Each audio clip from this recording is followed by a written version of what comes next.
Welcome back. I hope you're doing amazing.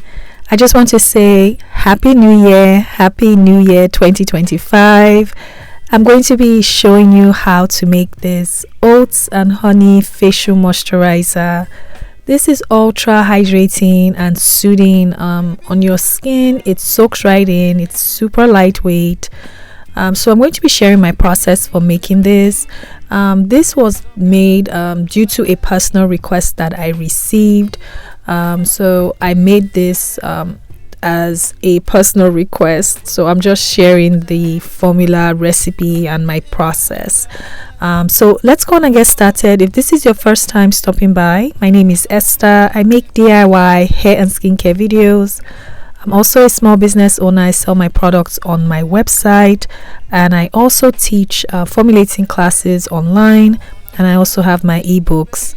If you are interested in checking any of these things out, everything is linked in the description box.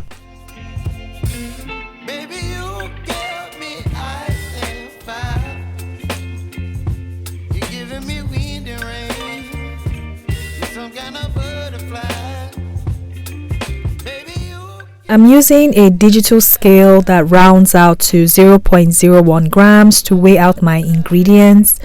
And please note that the complete formula is going to be at the end of the video.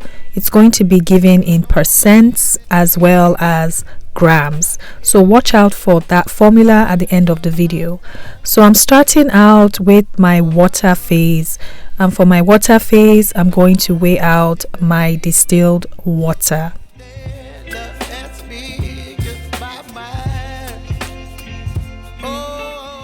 I'm using some aloe vera powder times 200. This is very potent, and you can also use aloe vera juice as a substitute. So I'm just going to give this a good mix. Aloe vera is known to be soothing and moisturizing for your skin. So after mixing, once I've made sure all the powder has dissolved, I'm going to work on my oil phase. And for the oil phase, I'm going to be using some apricot oil. Apricot oil is very lightweight. It's packed with natural vitamins, antioxidants that soothe your skin. And I'm also going to add some rice bran oil. This is also lightweight. It's a rich oil that moisturizes your skin. It doesn't feel heavy on your skin. To help thicken and provide stability to this moisturizer, I'm using cetyl alcohol. So you can also use stearic acid. I'm not a fan of stearic acid. I don't really like the feel on my skin, but you can use that as well. So to the cetyl alcohol, I'm going to add in the main emulsifying wax, and that's going to be Ritamulse SCG. So this emulsifying wax is going to help combine the oil and water together, so that way there's no separation. There are so many emulsifying wax options. There's Olivem 1000, there's Montanov 202, emulsifying wax NF. So you can choose whichever emulsifying wax you want to use. So to this, I'm going to add in my colloidal oats. So colloidal oats is water soluble, but I decided to add it in here because I don't like it has like a clumpy appearance or feeling when you add it to the water, but you can add it in either stage or either phase, but I decided to add mine in the oil phase. Colloidal oats, as we know, oats is very healthy and soothing for the skin. It helps to absorb even excess oil from the skin, but the best part is it's very soothing. So if you have skin irritation, colloidal oats is a great option to consider.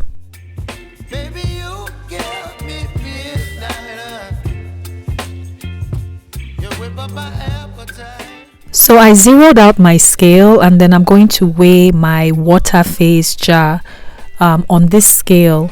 This is very important because when you're making any type of emulsion like this, when you heat your jars, your water phase jar especially, you are going to lose water due to evaporation. So I'm taking note of the weight. I'm going to write that down. And I also added some extra distilled water in a small jar that I'm also going to be heating up as well. So that's what I'm doing here. So that's just some extra water, and then I'm going to heat this in a pot filled with some water. And I have a detailed video step by step to making lotion. I will leave that linked in the description box. It's the same process if you're making a cream, a moisturizer. So I'll leave that video linked. It's super detailed with all the steps that you need. So this is to make sure all the waxes, emulsifying wax, co-emulsifying wax, everything has melted down, and the time will vary, depends on your batch, how much you have, but it can vary anywhere from 15 to 25 minutes. After heating up my jars, I'm ready to do the water replacement. So I'm just going to weigh my water phase jar, and then I'm going to replace any water that was lost during the heating phase.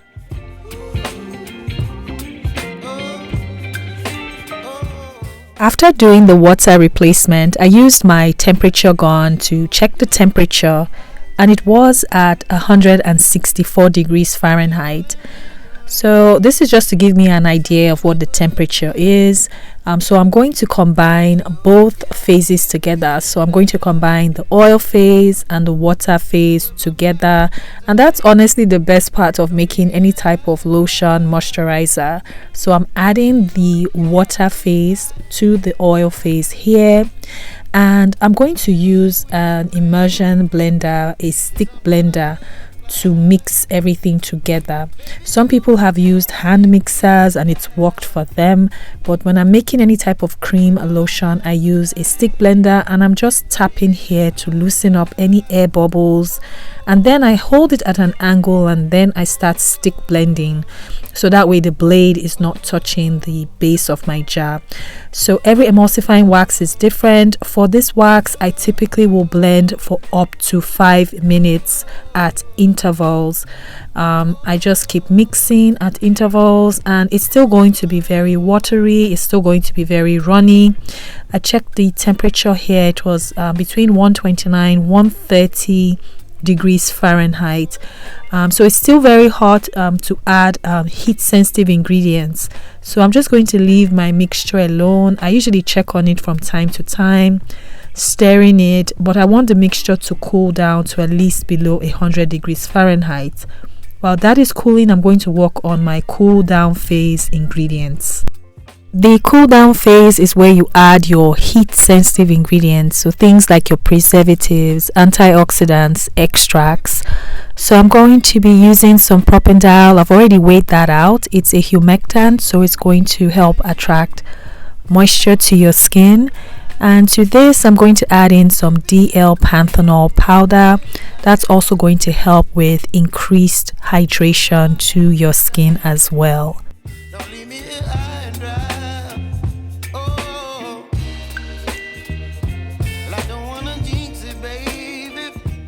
I also added some vegetable glycerin. This is a humectant, so it's going to attract moisture to your skin. It's going to make this moisturizer feel very hydrating. And then you just want to give this a quick mix to ensure the powder has dissolved.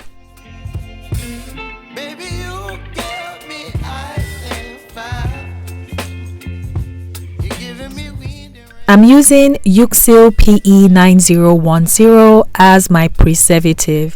It is a broad spectrum preservative, so it's going to protect your product from bacteria, yeast and mold. There are so many preservative options. I'll link my preservative videos in the description box if you need suggestions. So I'm using my mini whisk, and I'm just going to mix this for a few minutes just to make sure the preservative is well blended and everything, the rest of the ingredients are properly mixed as well.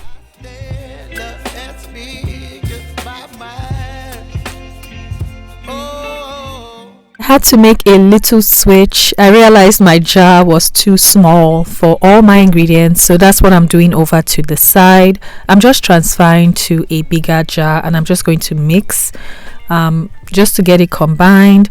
And then for one of the main ingredients in this moisturizer, the Manuka honey, I'm going to add that now.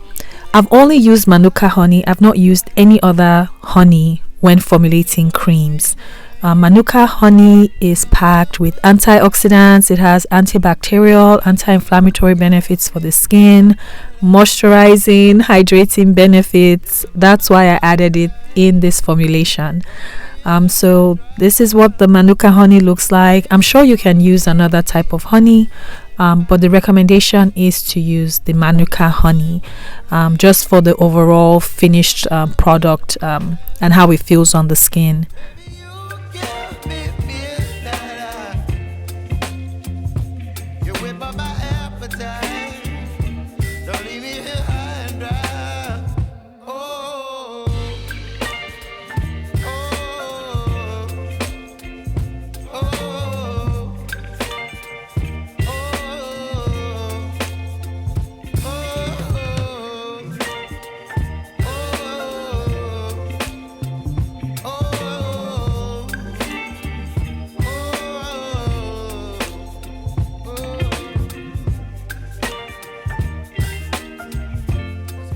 I added some green tea extract. Green tea is packed with so much antioxidants that help to nourish your skin. It helps to boost skin health. You can always swap it out with another extract of your choice, or you can leave it out. I also used some kale extract. Kale extract also helps to rejuvenate the skin as it's packed with a lot of vitamins and antioxidants.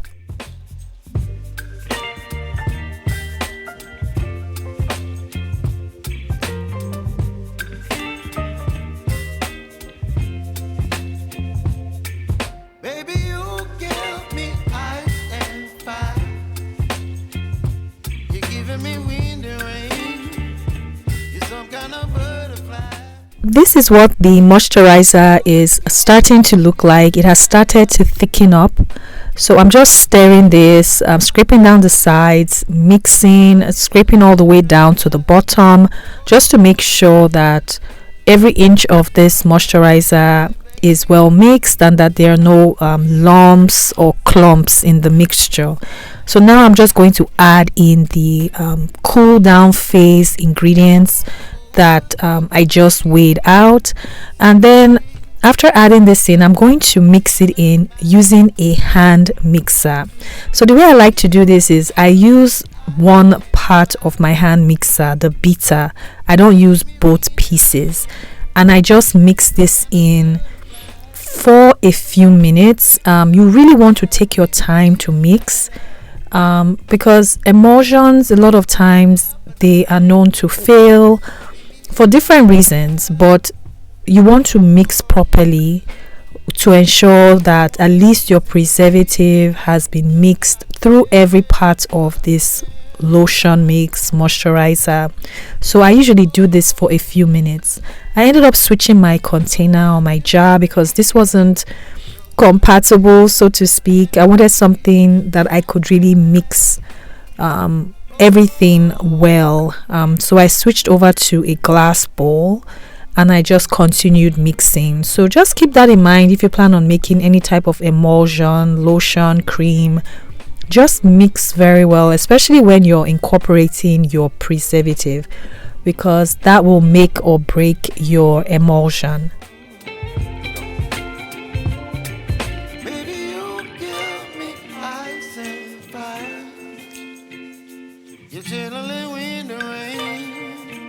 Some kind of butterfly, baby, you give me midnight. You whip up my appetite. Don't leave me here high and dry. Baby, you give me ice and fire. You're channeling wind and rain. You're some kind of butterfly. Baby, you give me midnight.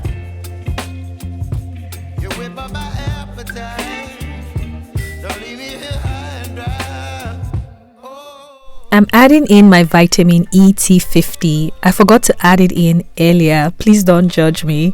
But this helps to guard against oxidation. So I'm just mixing that in.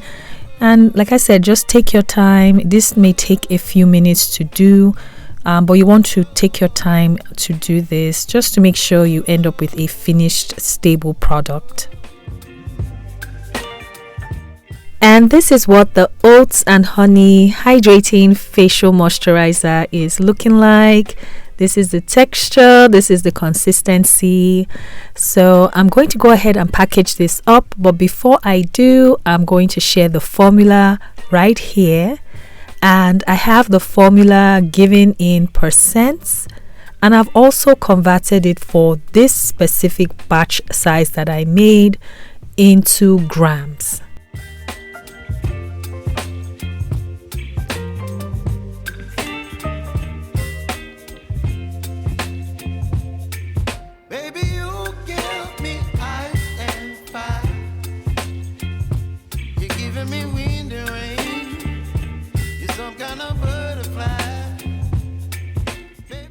And all I do next is to package this up. I'm using 2-ounce glass jars to package up this facial moisturizer, and I got 11 jars of this facial moisturizer, so 11 2-ounce jars.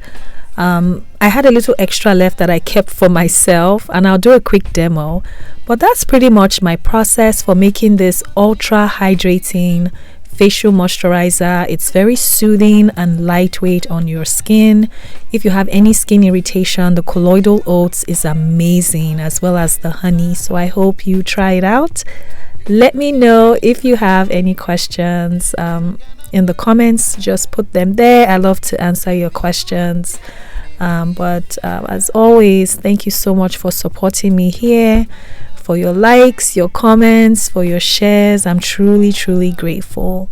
But I'm just going to show you a quick demo. So to use this, all I do is I apply this on my face once I've washed my face and I've used my toner, my serum, and I just put a little bit all over my face, my neck, and it absorbs very quickly into your skin. I did not have any of the white cast that some of the emulsifying waxes can leave, like a soaping effect. I did not have that with this moisturizer.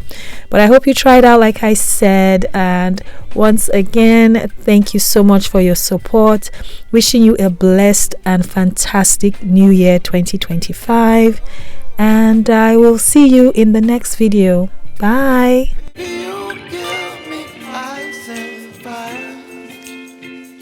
You're chilling in the rain. You're some kind of butterfly. Baby, you give me midnight. You whip up my appetite. Don't leave me